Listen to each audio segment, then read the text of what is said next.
By now, the base jumpers have been climbing up and down the canyon walls for 6 hours in the blistering heat.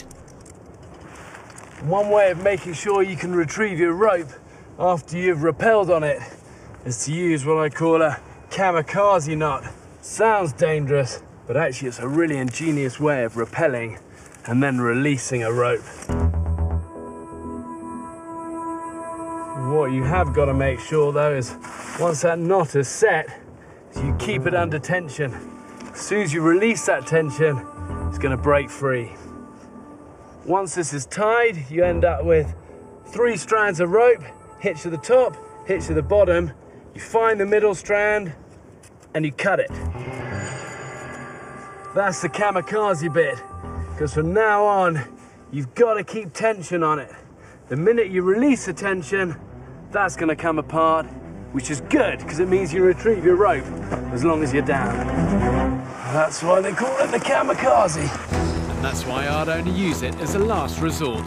But these guys had reached just such a moment, and they were struggling with a parachute, not a rope. It was a desperate situation, a desperate move.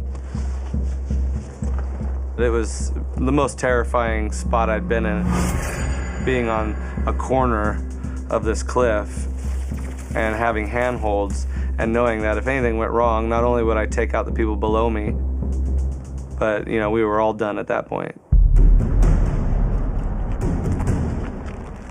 I've got to keep my weight on this rope to maintain the tension. There's always an element of trust when you're rappelling. And the stakes are that much higher when your life's dependent on a thin rope and a detachable knot.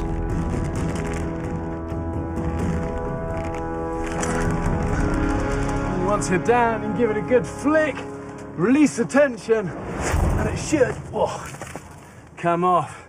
And that way, every last member of the team can be lowered down, you get to retrieve your rope, and you can use it again.